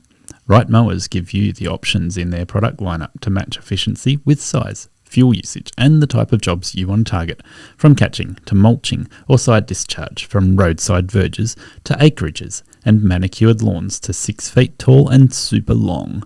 I've been using the Right Stander I 42-inch with a Catch Pro for manicured areas and the Stander ZK61 to maximise productivity for large open acreage mowing. If you need to replace your push mower, try the 32-inch Stander B. If you have more open access to residential properties, there's a 42 through to 48-inch option that suits you. And if you want to enter the acreage market, the 52, 61 and 72-inch machines have choices in engine size and model type to suit the work you want it to do. Right Standards go the distance, saving you time and money season after season. Yeah, yep. So make sure you don't feel like you need to dethatch the main body of the lawn ever? It will vary depending on the type of grass that you got. Yeah. What 3 types have you got? Kikuyu, buffalo, and cooch. And who's your favourite? Oh, it depends on the seasons. So I really like buffalo. Okay. Yeah, it can be good. And I'm Newcastle, so north of Sydney. So we have a fairly temperate climate where we get probably 2 or 3 frosts a year. Okay. So we don't get a lot of benefit from cooch. Buffalo is really nice to work with, and you'd get a lot less weeds without having to do any treatments at all. Mm-hmm. But some of the most spectacular lawns I've seen are straight kikuyu, which is obviously considered a weed amongst a lot of lawn specialists. Yeah, well, I mean, the way I put it when I talk to clients is I say, listen, in any street fight, kikuyu is going to win. So if you put kike, buffalo, and cooch, and see who's going to who's going to create worldwide dominance in that lawn, it's, in my opinion, kike. It's just it's a beast. Well, talking to a couple of specialists about this, if you cut at different heights, you'll find a different grass runs better. So if you cut If you cut really short, the cooch will take over from the Cooch will buffalo, do but it. if you cut a little bit taller, the buffalo will take over from the cooch. Yeah. Well, I've certainly heard that also cooch doesn't love competition as much. Like, you know, as you say, it might be a bit different with if you start being aggressive on your cutting heights. And, you know, with the cooch, particularly the Tiff Tufts of Santa Ana's being a hybrid sports turf, they 100% love a low profile. And that's another thing that you have to try and teach sometimes to commercial lawnmowers. It's like, hey, guys, you can't keep chasing the green. It's like they just allow it to get higher and higher and higher and higher. And, you know, because they're petrified that they ever turn up one day and cut the green out of the lawn. But, you know, part of what I've been doing is educating the guys I work with to say, no, you actually need to be scalping this lawn once a year at a bare minimum, you know, like, and doing it basically late September, early October. I always say once the grand finals are over, footy grand finals, you know, that's kind of the time to ideally when the lawns have come out of dormancy, they're ready to grow hard. That's when you put them to the sword. And, you know, and so that emboldens lawnmowers if they can have a guy like me just explain to them, no, that's actually what you need to do. And if I can say it, that sometimes they're like, well, can you tell the client? You know, like as you could understand, if you're the paying customer and you don't understand turf and then you turn up from work one day and it looks like your lawn mowing guy's just, you know, torched your lawn, then, you know, you're possibly going to ring him up and, you know, chew him out and just say, what are you doing? You know, what am I paying money for? But yeah, it's about understanding the practices and how to do it and when to do it. This comes back to my three different customer types that I'll chase, right? So if you're the basic customer, what you'll find at 20 cuts a year is that, and down there is a little bit cooler than up here, in the peak of the summer growth, if you're cutting fortnightly, you can't maintain the same height of cut and make it look nice. It's going to get brown because you're scalping it. And just based on that, you can cut 1/3 of the leaf off without causing it to turn brown. If you're doing it fortnightly here, after a fortnight's growth, it can be 12 inches long in some places, especially that kikuyu that goes nuts. Yeah, exactly. So you can't do it, right? Yeah. Which is why I go, all right, I want customers that want their lawn to look green all the time, which means they need to be cut weekly in that 3 months of the year where it's absolutely going nuts. Yes. And if they want it to look absolutely spectacular, that's where I say put a robot on it because it's cutting it every day. Yeah.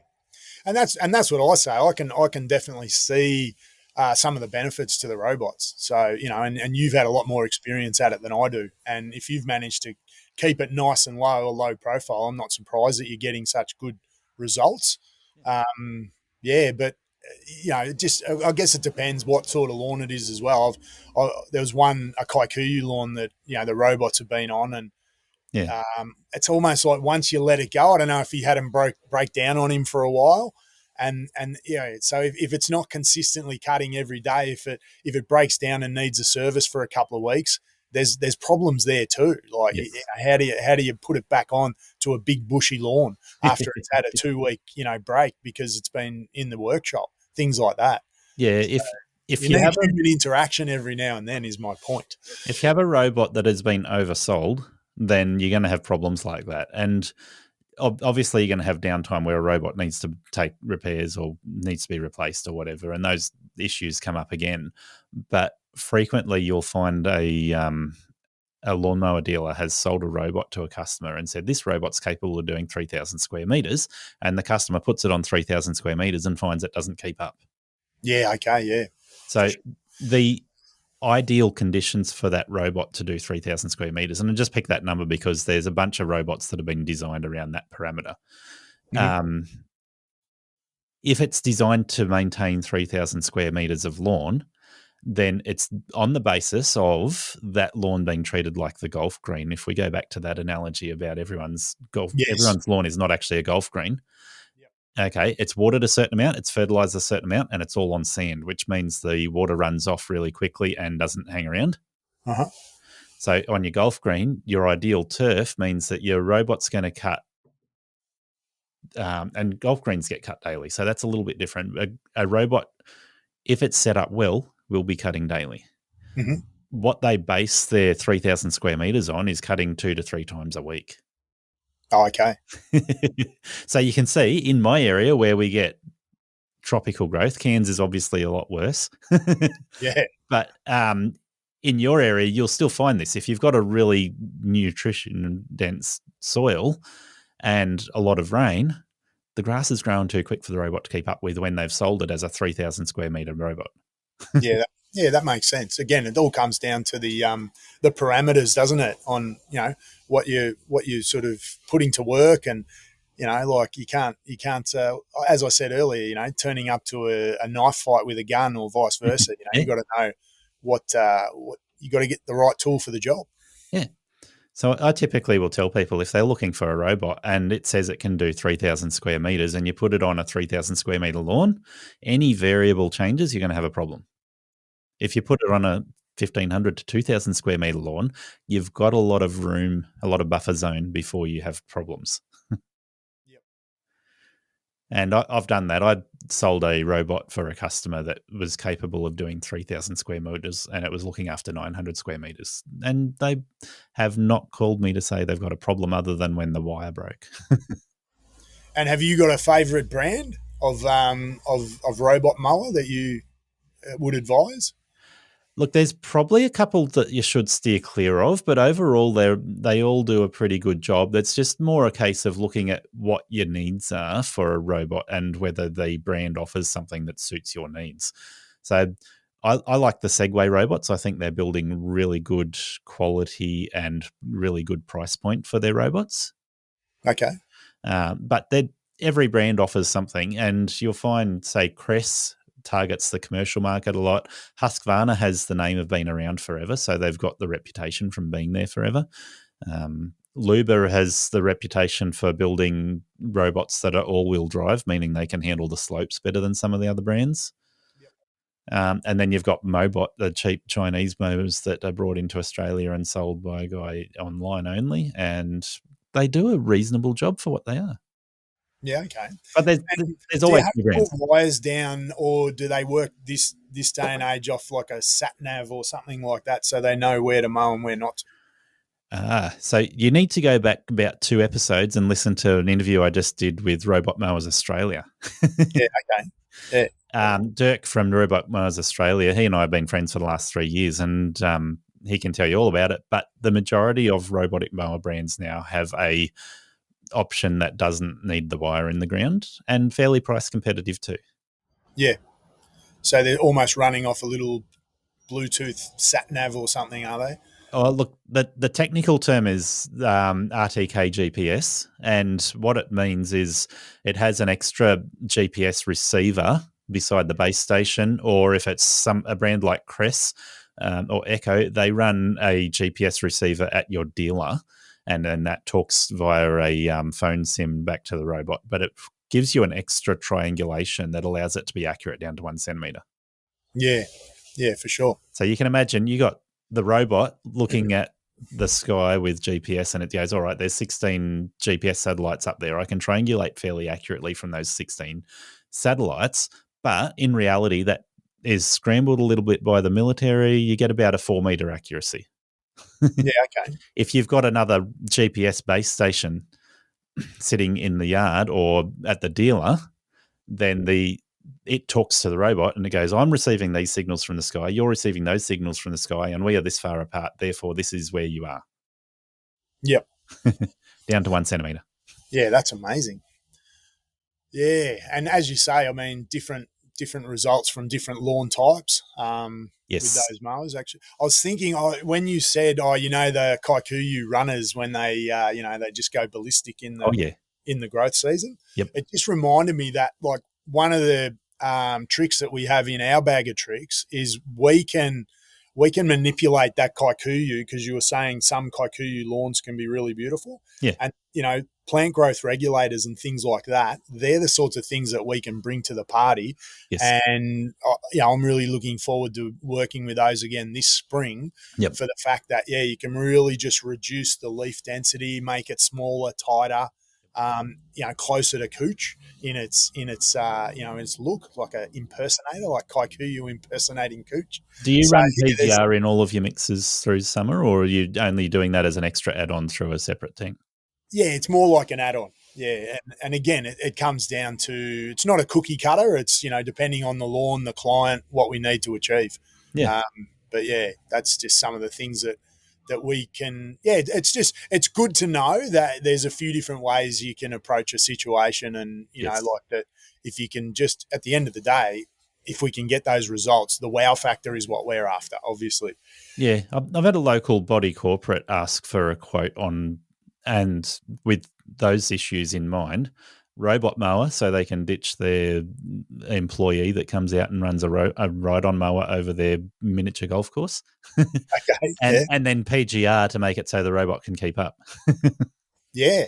Well, there you go. You guys are across it, because that would, as you said, sometimes the grass can grow too fast for the mower, for the robot.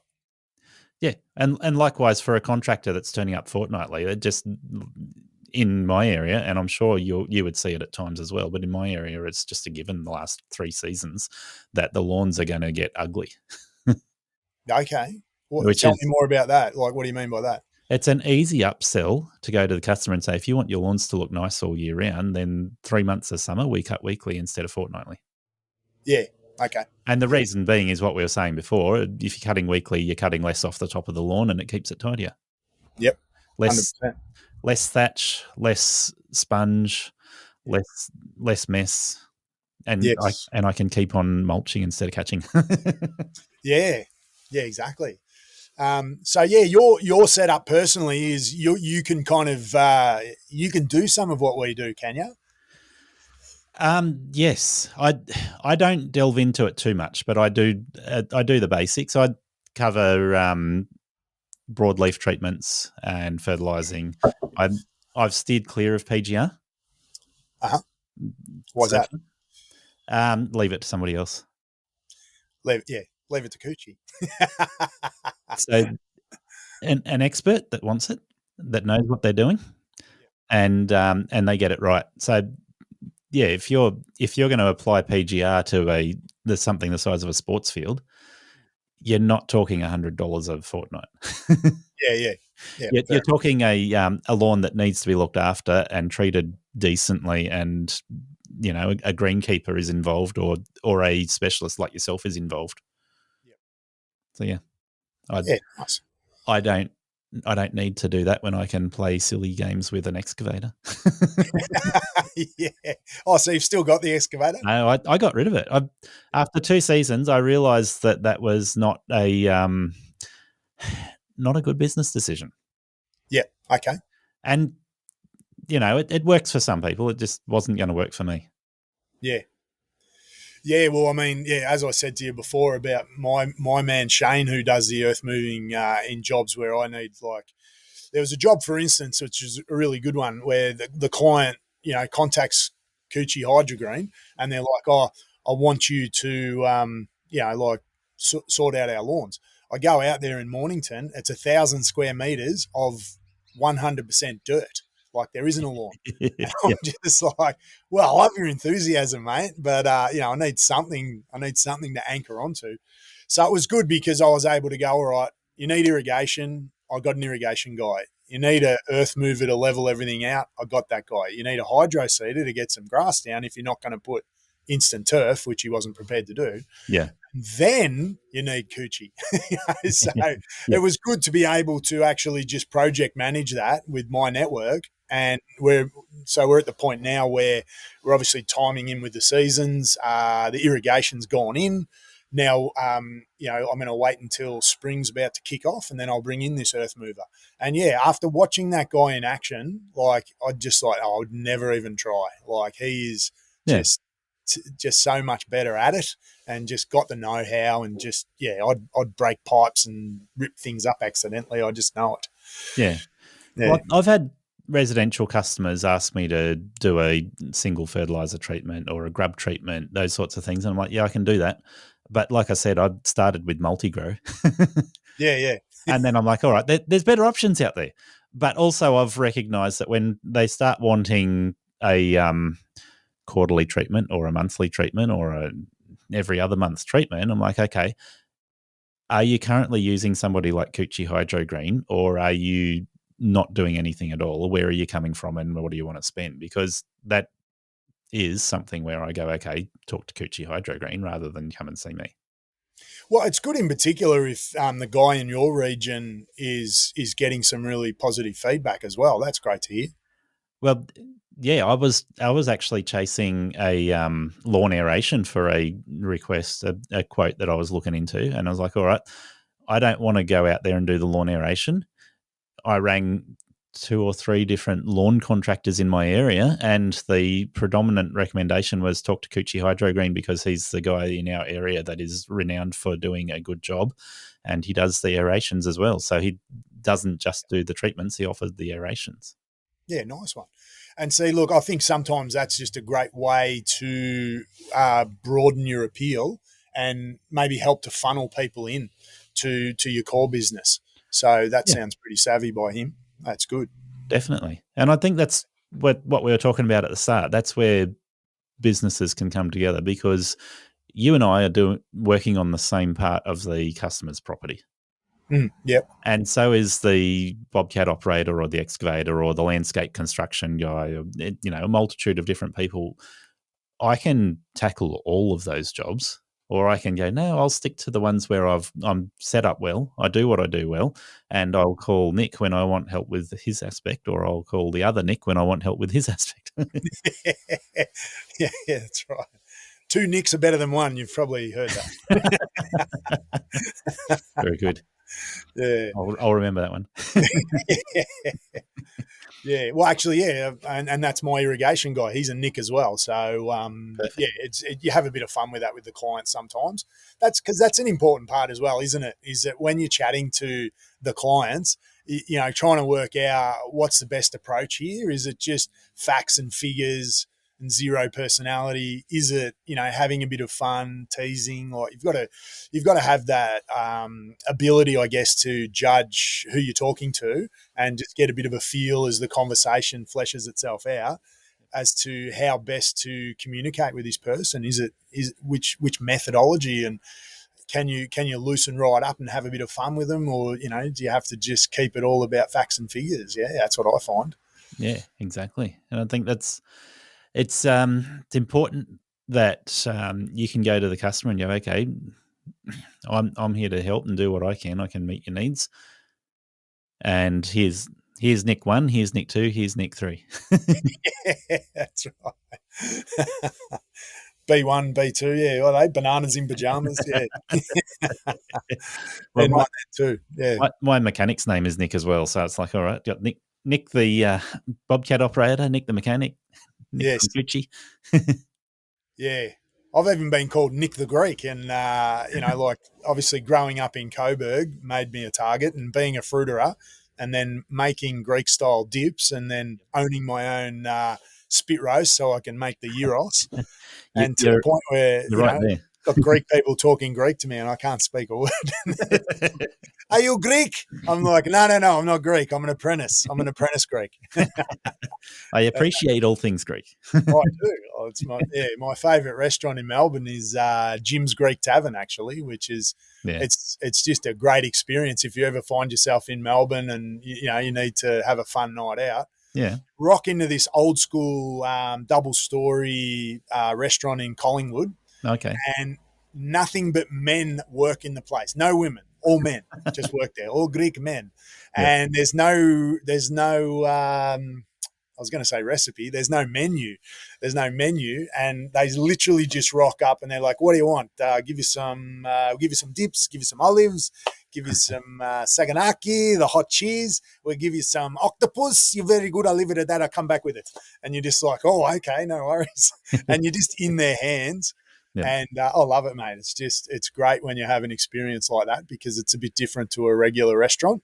You just kind of put yourself in their hands and they cook up a feast. And yeah, so Jim's Greek Tavern, if you're ever in Melbourne, it's a place to go. Sounds fantastic. Yeah. But we need to come full circle with my knowledge around food, haven't we? Yep, that's it. Yeah. Well, Nick, I think I've just about got you for 2 hours. I've been enthralled with the conversation. It's been good to cover a range of topics. Yeah, it's been great. Yeah, it's been good value. I hope the listeners get a lot of value out of it as well. Yeah, well, and hopefully, they've come around to the idea that Coochie's an asset to the industry, and For sure. that we've got a lot to offer in our niche. So Yeah. that's obviously why I was excited to be able to sit down and listen to your understanding of us and where we fit in and what I know about it. So it's been really nice that you've spent some time chatting with me about that. I appreciate it. No, I appreciate you coming and talking to me too. So I guess let's finish up with one thought here. A lot of people starting a business will be going, all right, I can start a cowboy business with 3 tools, no insurance and no overheads, no upfront costs. Or I could go and buy a franchise. And a gym's franchise is probably, like they used to say $20,000, but I would say it's more like $30,000 nowadays if you're going into a gym's mowing franchise where you're getting set up with the gear, paying the franchise fees, and out you go. And there's variation there, right? I think I've heard numbers between $20,000 and $60,000 in that variety with a gym's franchise alone. Obviously, there's other brands. You've been in Coochie for more than 12 months now? Yep. Yeah, and you've got all that business experience we covered already. Yes.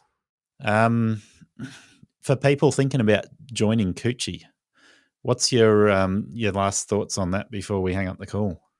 Yeah, well, I think obviously I went through that process myself where I thought about being on the Mornington Peninsula and doing lawn mowing and knowing that there was a market for that.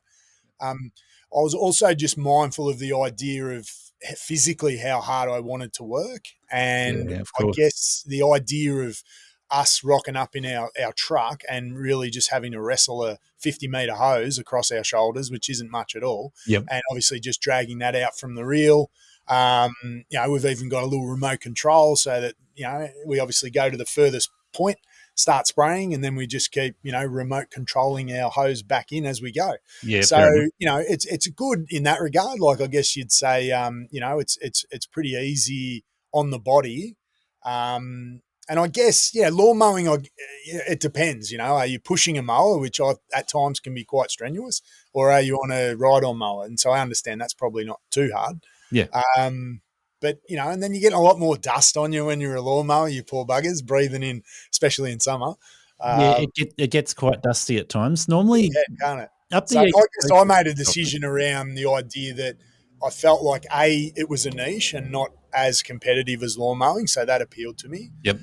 And I felt like, could I do this when I'm 60 if I need to? If I still physically need to be doing dragging the hose out and fertilizing the lawns and treating the weeds, can I do all that? And I guess we certainly do a lot of steps. Like, I'm not a technological sort of a guy, but I know everyone these days has got watches, Apple watches that count their steps. Yep. And there is an older chap in our group chat, and he'll sometimes drop a photo of, how many steps he's done in a day. Yeah. And, sort of flexing about it. And, so, I mean, we do a lot of walking, but, they say that's good for middle-aged men, which unfortunately I need to say that's what I am now.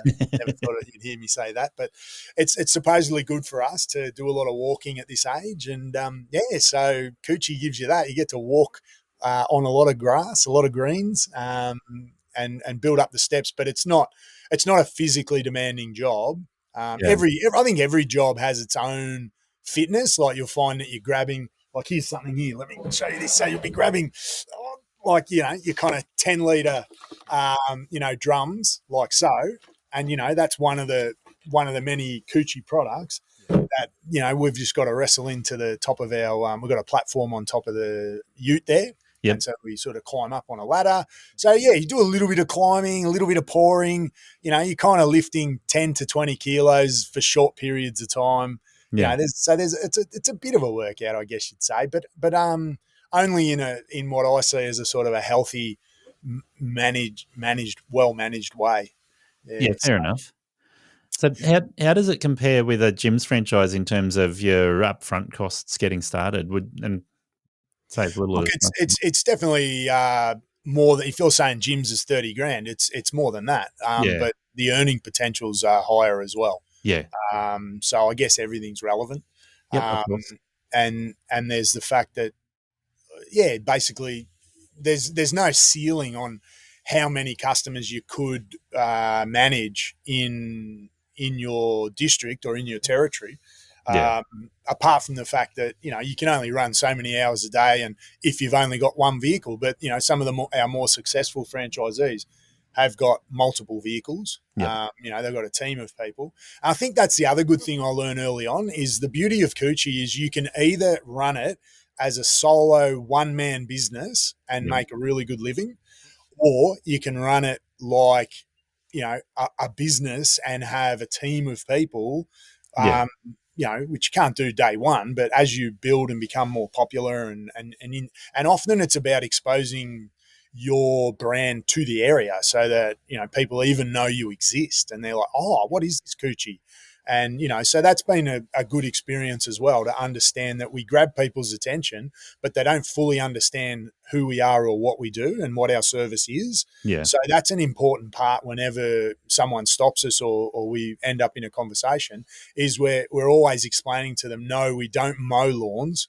We fertilize them and we treat out the weeds and the grubs. And the way I put it is, basically we've got a carrot and a stick. The carrot is for the lawn. Yep. So, we might have 4 things inside the tank that are, designed towards enhancing the health of your lawn. And then the stick is, for the undesirables, as I call them, which is your weeds, and the your grubs. fungal diseases, your pests and grubs. Yep. So, then we'll have a couple of things, 2 or 3 things in the tank to deal with them. So it's a carrot and a stick approach. So, we put the undesirables to the sword, and then we tip the scales in favour of the lawn, so that obviously it's a competition out there. It's a jungle out there, as they say. And, if we can come in and start to manicure that lawn and start to favour the turf over the weeds, and that's how we get the results that we do. Yeah. Awesome. Yeah. Yeah. But Okay. definitely our CEO, Anya, is an amazing leader for our company. And Yeah. she's obviously based in Canberra. Yep. And if anyone's interested in taking a look, there's a big presence of Coochie in Queensland. That's our number 1 state. Yes. Then comes New South Wales. And Canberra's doing really well, with Victoria now starting as one of the newer areas to really start to crack open. Nice. So Victoria's now, nipping at the heels of Canberra. And then I want to make sure that we spearhead an attack on New South Wales, state of origin style. And then who knows, maybe one day Victoria can be knocking on the door of the big bad wolf that is Queensland. So, they're the big boy in the organisation. They're kicking ass up there. But look, Anya's our CEO. She is amazing to deal with. If anyone's interested, definitely reach out and have a chat with her. Yeah, for sure. And she'll put you with someone. If you're in Victoria, they'll put you with someone like me for a day. I'll chew your ear off and show you how good it is. And, Yep. so wherever you are around the country, they can obviously team you up for a day out with a franchisee. You might get a couple of hours or something like that, just to have an understanding of how bloody good it is. And that's what we do. We're here to spread the love, and we love that green, baby, as I often say. Yep. Awesome.